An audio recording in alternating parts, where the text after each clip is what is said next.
하나님이 우리에게 주신 인생은 오직 한 번뿐입니다. 한 번 지나가면 다시 오지 않습니다.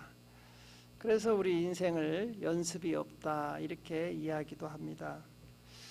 그러므로 이제 우리가 이 인생을 살아가면서 후회 없는 인생을 살아가기 위해서는요, 삶의 우선순위를 잘 두고 그 순위에 따라서 우리가 살아가야 나중에 우리 인생에 후회가 없다고 이야기들 합니다. 여러분들은 삶의 우선순위를 어디에 두고 살아가고 있습니까? 심리 상담소에서 각자 우선순위에 대해서 테스트하는 질문지가 있습니다. 우리 한번 볼까요? 여러분들이 만일 집에 있는데 갑자기 아이가 울기 시작해요. 그때 또 전화벨이 울립니다. 또 전화벨이 울려서 또 받으려고 하니까 또 그때 문 밖에서 초인종 소리가 들립니다. 그런데 또 마침 목욕을 하려고 수돗물을 틀어놓은 것이 생각이 나서 이거 어떻게 해야 할지, 여러분 같으면 이 네 가지 환경에서 어떤 것을 우선으로 하겠습니까? 여러분들은 어떤 걸 우선으로 할까요? 이 네 가지 중에서 동시에 일어났습니다.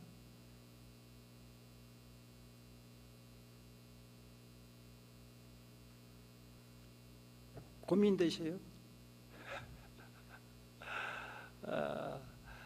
이제 이렇게 보통 이렇게 이걸 질문지를 갖고 테스트하면요, 사람들이 다 각자 다르게 나오지요.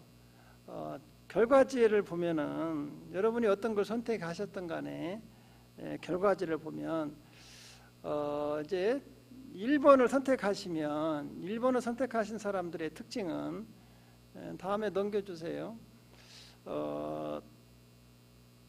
가족을 먼저 생각하고 사랑한다는 거, 사랑을 먼저 택한 사람들이죠. 아이가 울고 있으니까 무엇보다 아이를 먼저 달게 해야겠다, 이런 가족 사랑애가 있다는 것이고, 아니다, 전화가 울리니까 전화벨을 먼저 받자, 이런 사람들은 삶의 우선순위가 일이라는 거예요. 또 어떤 비즈니스 차원에서 나에게 전화를 했나 이렇게 생각을 하고 전화를 받는다는 거예요. 또 세 번째로 초인종을 밖에 누가 왔나 이렇게 먼저 그것부터 확인하는 사람은 친구 관계를 더 중요시하고 또 우선시한다는 거예요. 그리고 이제 마지막으로 아니다, 저 물이 넘치니까 빨리 가서 꺼야겠다 이렇게 생각하고 행동하는 사람은 저 수돗물이 이렇게 흘러내려가므로 또 금전적으로 손해가 나니까 빨리 가서 점거해야겠다, 돈을 생각한다, 이렇게 이 설문지에서는 이야기를 하고 있습니다. 여러분들은 이 네 가지 중에서 어떤 것을 선택하셨던 간에 여러분 삶이 이처럼 우리도 뭔가는 선택하고 우선적으로 생각하고 살아간다는 것이죠. 오늘 주님께서도 우리에게 먼저 너희들이 선택해야 할 것이 있다고 오늘 말씀을 통해서 우리에게 말씀하십니다. 우리 본문 말씀 마태복음 6장 33절을 다시 한번 읽어보겠습니다. 그런즉 너희는 먼저 그의 나라와 그의 의를 구하라. 그리하면 이 모든 것을 너희에게 더하시리라. 여기서 보면 먼저 주님께서 말씀한 모든 일을 하기 전에 먼저 우리가 선택해야 할 것이 있다는 것이죠. 그래서 오늘은 주님께서 가르쳐 주신 삶의 우선순위에 대해서 상고하면서 은혜를 나누려고 합니다. 첫 번째로는 삶의 우선순위를 결정하는 데 가장 중요한 것은 무엇일까요? 크고 중요한 일을 선택해야 한다는 것입니다. 여러분, 스티븐 코비 박사가 쓴 성공하는 사람들의 7가지 습관이라는 책이 있습니다. 그의 책 소중한 것을 먼저 하라는 그 챕터에서 나오는 이야기입니다. 하버드의 경영학 교수가 학생들에게 기업 경영과 시간 관리에 대해서 강의를 할 때 어느 날 이 교수님이 학생들 앞에 이 테이블 위에 큰 유리병을 하나를 갖다가 얹어놨습니다. 이 유리병이 비어 있었습니다. 그런데 이제 책상 밑에서 큰 돌을 꺼내가지고 주먹만한 돌들을 꺼내서 이 유리병에 다 채웁니다. 그리고 학생들에게 묻습니다.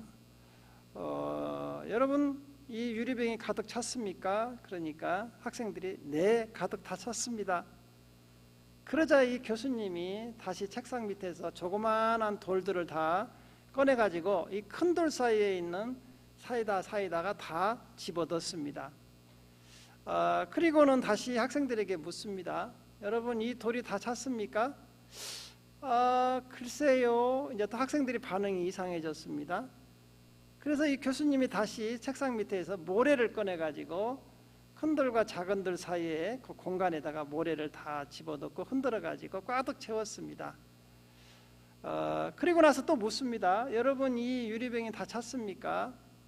그러니까 학생들이 아니요, 맞습니다. 그리고는 이제 책상 밑에서 다시 물이 든 주전자를 꺼내서 물을 갖다 붓기 시작합니다. 그래가지고 이 병이 큰 돌과 작은 돌 또 모래 물로 인해서 가득 찹니다. 이 실험의 의미는 뭐냐 하면 유리병은 우리 인생이에요. 그래서 우리 인생에 있어서 가장 크고 중요한 것을 먼저 선택해서 그것부터 해야 한다는 거예요. 그것을 하지 않고 작은 것부터 예를 들어서 모래같이 작은 일, 작은 돌 같은 것을 하다 보면 큰 돌을 크고 중요한 것을 할 수 없다는 거예요.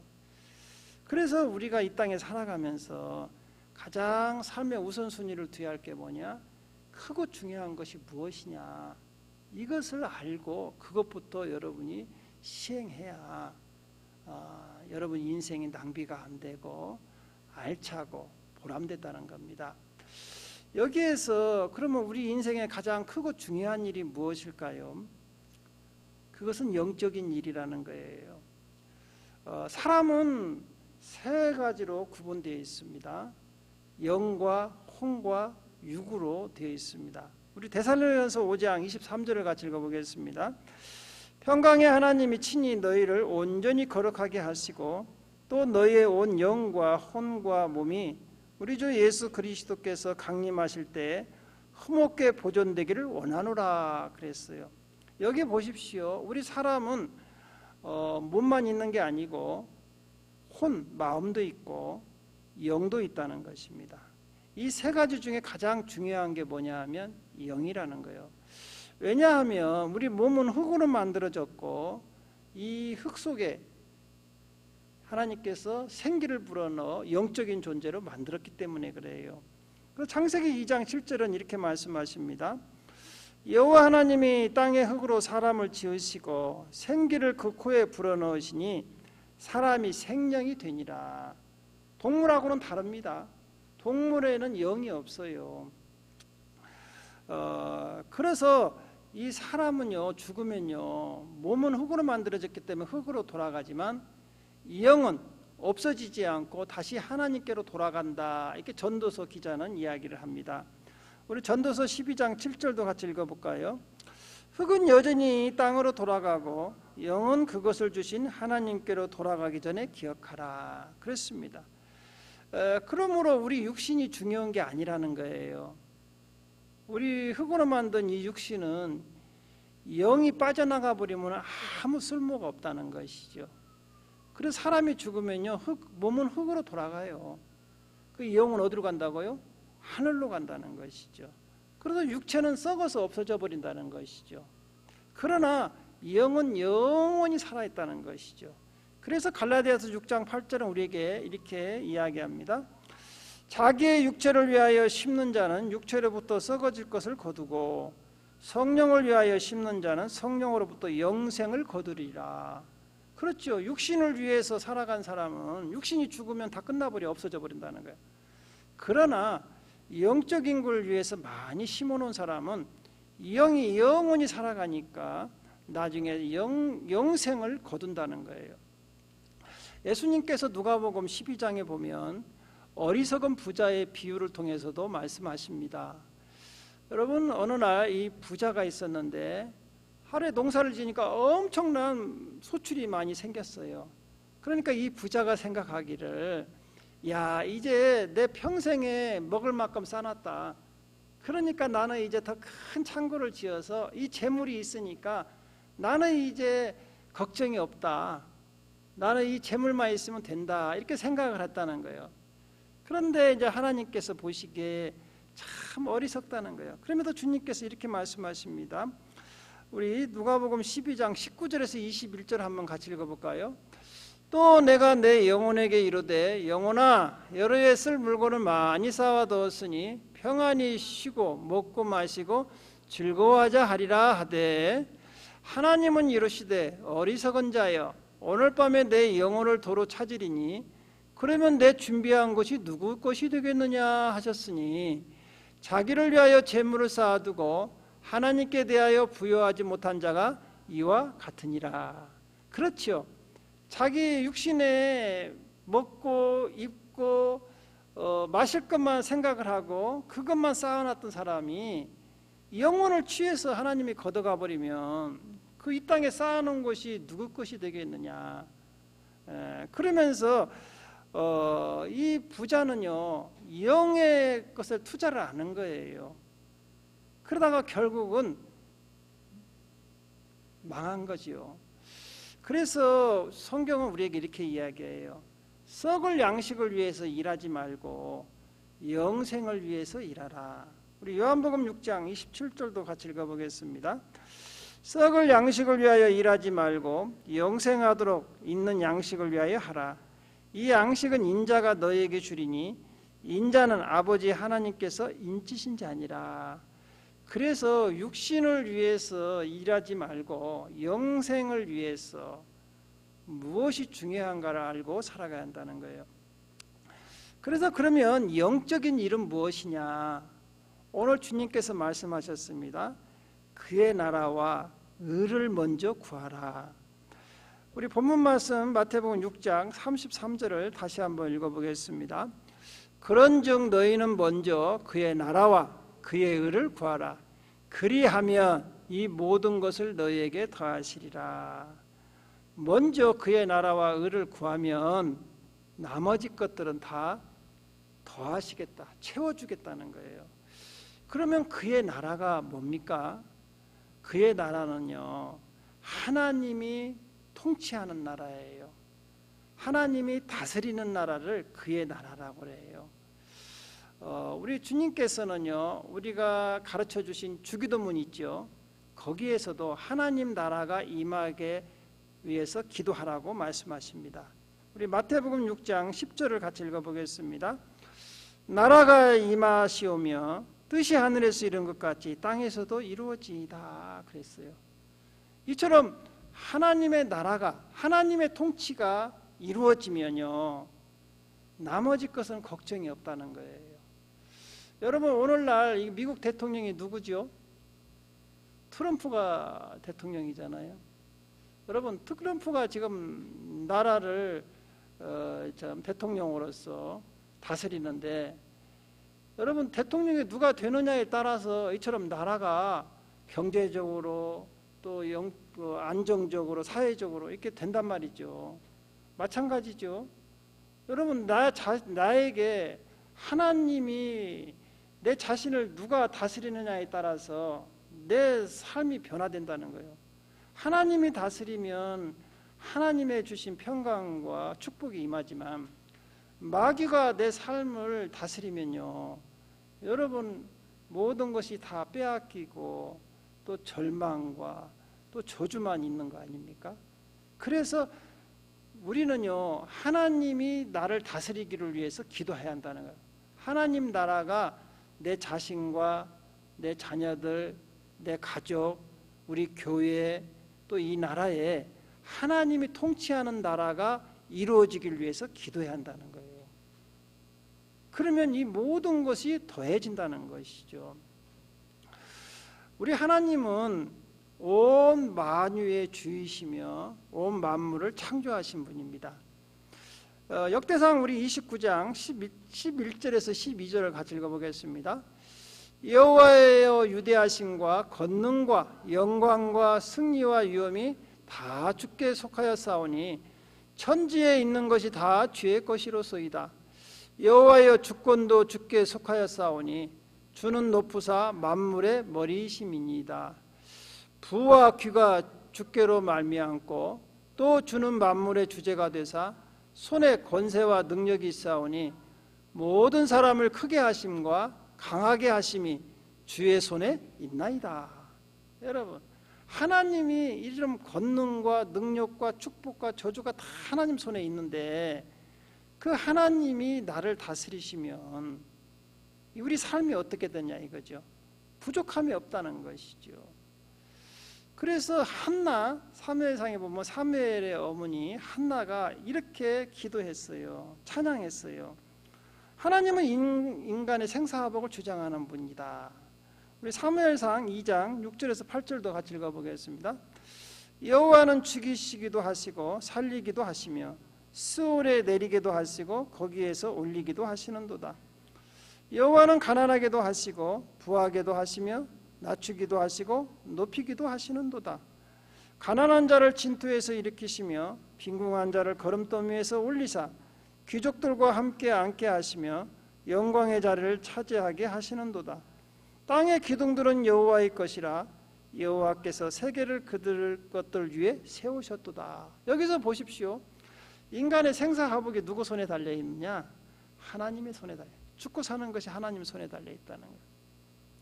그러므로 하나님이 우리와 함께 하시면 우리 삶이 더 부유하고 풍부해진다는 것이죠. 그래서 우리가 먼저 구해야 할 것이 뭐냐? 영적인 하나님의 나라와 통치가 이 땅에 임하기를 기대한다는 것이죠. 여러분의 가정과 직장과 자녀들 위해 하나님의 나라가 임하시기를 주님의 이름으로 축복합니다. 여러분, 하나님의 나라가 임한 다윗은 나중에 노년에 이제 이렇게 자기 인생을 회고합니다. 자기 인생을 회고하면서 쓴 시가 우리가 너무나 잘 알고 있는 시편 23편입니다. 다윗이 노년에 쓴 시예요. 우리 1절에서 6절을 잘 한번 천천히 읽어보겠습니다. 여호와는 나의 목자시니 내게 부족함이 없으리로다. 다윗이 살아보니까 자기는 어린 양, 연약한 양이었고 우리 하나님은 목자였다는 거예요. 그래서 내가 하나님과 함께, 하나님 나라가 다윗과 함께 하니까 부족한 것이 없었다는 거예요. 또 2절도 보겠습니다. 그가 나를 푸른 풀밭에 누이시며 쉴만한 물가로 인도하시는도다. 나의 갈급한 것들, 먹고 살고 마시고 이런 모든 것들을 하나님께서 다 입히시고 또 쉴만한 물가로 우리를 인도하셨다는 거예요. 여러분 그러잖아요. 먹고 마시고 의식주가 중요하잖아요. 이 모든 것을 다 공급해 주셨다는 것이죠. 3절에 보니까 내 영혼을 소생시키시고 자기 이름을 위하여 의의 길로 인도하시는도다. 여기서 보면 내 영혼을 소생시켜 주시고 날마다 새 힘을 주시고 또 자기 이름을 위하여 자기 이름을 하나님의 이름의 명예를 걸고 나를 지켜주셨다는 것이죠. 나를 보호하셨다는 거예요. 우리는 하나님의 자녀들이잖아요. 하나님의 자녀들은 하나님께서 자기 이름을 걸고 지키시고 보호하신다는 것입니다. 그래서 우리가 이 땅에 살아갈 때 어떤 어려움과 환난에서도 우리를 지키시고 보호하신다는 거예요. 4절에 이렇게 고백하고 있어요. 내가 사망의 음침한 골짜기로 다닐지라도 해를 두려워하지 않을 것은 주께서 나와 함께 하심이라. 주의 지팡이가 막대기가 나를 안위하시나이다.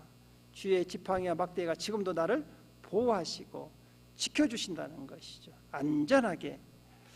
또 5절에 보니까 주께서 내 원수의 목전에서 내게 상을 차려주시고 기름으로 내 머리에 부으셨으니 내 잔이 넘치나이다.